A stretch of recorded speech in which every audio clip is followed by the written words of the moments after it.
him. I want to watch the news. Are you making headway at least? This is the news.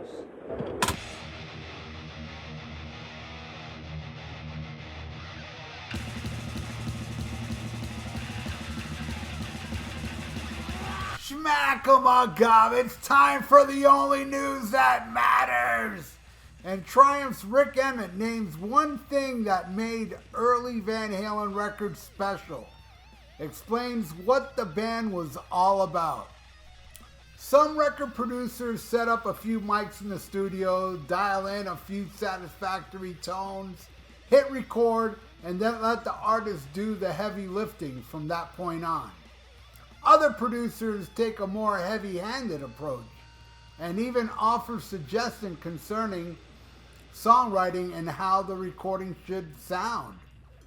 During an interview with Booked on Rock while promoting his new book, 10 Telecaster Tales, Liner Notes from a Guitar and Its Music, Rick Emmett discussed the role of Ted Templeman had producing Van Halen's classic albums and how it sounds like he belongs in the latter category of producers. And he said, I just read Templeman's book, and I think he did have not a heavy hand, but he was very much a guy that was sitting there going, look, here's what I think you need to do in order to get it on the radio. Here's what I think you need to tighten up with this band and is all about. Because the band was all about the marriage between David Lee Roth and the Van Halen brothers. Back to the idea of balance, that was the thing that was tricky. But it had to work. And when it worked great. And then when it blew up, it didn't work so good anymore. In came Sammy Belcher, who sucks. He didn't say, Rick Emmett did not say that Sammy Belcher sucks.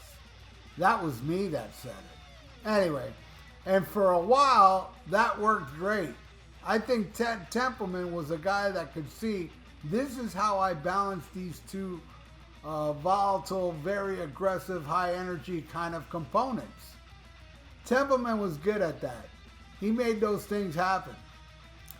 Emmett, who in addition to serving as a member of Triumph from 75 to 88, is also a long-time solo artist, adding some examples of how other producers played a major role in some of his favorite rock recordings at the time. He said, there's records that I love where you can clearly hear the producer did, in fact, like Eddie Alford on the Yes albums, that I love, like Fragile and Closer to the Edge and stuff that they're clean and tidy. Like Steely Dan records are so clean. They're so amazingly great. And in the early stages, they had Gary Katz. And I think he was the guy that sort of said, this is how you do it, boys. And then Donald Fagen and Walter Becker learned, right, okay, at the feet of the master, this is how we must approach it in order to make it to be a realization of our time approach. Because these records are probably as good as records get. Well, there you go. Yeah, Ted Templeman, I think, had a lot to do with Van Halen. Because if you listen to a lot of those Van Halen songs that were originally demos from back in the day, they're, in my opinion, those demos are great, but they lack the personality that were on those 6 Van Halen albums with Diamond Dave and Ted Templeman, you know, behind the board. I think Ted Templeman was a genius, man. And yeah, he came back to Vangina and that wasn't that good, so yeah. I guess his genius wore out by the time Sammy Belcher joined the band. Those 6 albums are genius. Just genius. And I think a lot, in my opinion, a lot to do with how great those albums are is the length. It's not too long. You know, David Lee Roth, even back in the day in interviews, said, we would cut out the fat. And that's what they did. I think all those albums, every one of those 6 albums are awesome. I like every song off them. With the exception of the 1984 intro. That's garbage. But the rest is just, damn, man. I mean, what a band. Amazing stuff. And yeah, 32 minutes and less. I mean, as much as I love the Different Kind of Truth should have been 2 albums. They should have released half of it and then the other half a couple years later, because seriously, I think every song on both those albums, on that one album, Different Kind of Truth, fucking awesome too. I love all those songs. It is missing a bit of magic from the original 4, which has a lot to do with the absence of Michael Anthony and Ted Templeman, I think. But it's still an amazing album and probably their heaviest album. I mean, it just goes to show, man, that, you know, with Dave, I mean, yeah, of course, I'm talking for me and the people out there that despise Sammy Belcher and Vangina. The fire that Vangina extinguished back in '86 was reignited on this album, if you ask me. Fucking blistering. There was no Vangina song like anything on this album. Maybe Tattoo a little bit, which I love that song. I do think it's my least favorite song off the album and a very poor first single. But man, I love Me and Your Blues. You know, a lot of people complain about, oh, they're just using demos and this and that. Not true. A lot of it is brand new material. But then again, every Van Halen album from the first album, the 1984, all use demos. And it's really a moot point. I mean, so what? So what? They were never released. They re-recorded those demos. You know, and thank God they did, because it has the fire of real, true Van Halen, you know? And very rare do you get like a band that reforms fucking decades later and has that same fire. I mean, and I'm talking newer songs like As Is, Honey Baby Sweetie Doll. Those are new songs. Chinatown. They all have that Van Halen fire. No Sammy Belcher to be seen on these albums. It's just genius with Dave's genius lyrics. His voice struggles here and there, but I don't mind. I don't mind, because when Sammy Belcher sings and doesn't struggle, it sounds worse than David Lee Roth struggling.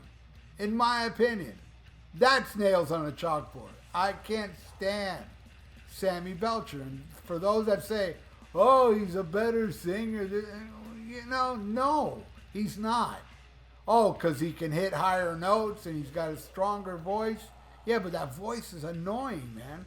It doesn't matter to me. Everybody puts so much importance into technical, you know, how technically great they are. But then there's singers that are way better than Sammy Belcher that Sammy Belcher fans won't listen to. Why won't you listen to Pavarotti? He's got an amazing voice. Back on those first 2 albums, David Lee Roth's voice ruled. I loved it. A lot of people put too much importance on David Lee Roth's voice now and overlook. You know, they try to make an excuse like, you know, those 6 albums back then, his voice was eventually going to give up and he won't be able to hit those high notes. But he did. He did on those 6 albums. Whether you like his voice or not, it's all subjective. But for me, man, David Lee Roth's voice had personality. Something Sammy's voice doesn't. Listen to Sammy doing Unchained or any David Lee Roth song. It doesn't have the swagger. It doesn't have the attitude. You know, and that's what David Lee Roth's voice is. Fuck your technical bullshit. How about human? human nature. That's what David Lee Roth's voice is. It's human. It's real. It's organic. It's badass. Where Sammy Belcher's like, oh, I want to be autocorrect and hit the high notes on Dreams. And oh my God, those high notes on Dreams suck. Suck. You may like it, but I think they suck. What you think of David Lee Roth's voice, all you haters out there, is the same thing that us Belcher haters hate about Sammy's voice. Most of us think his voice is atrocious.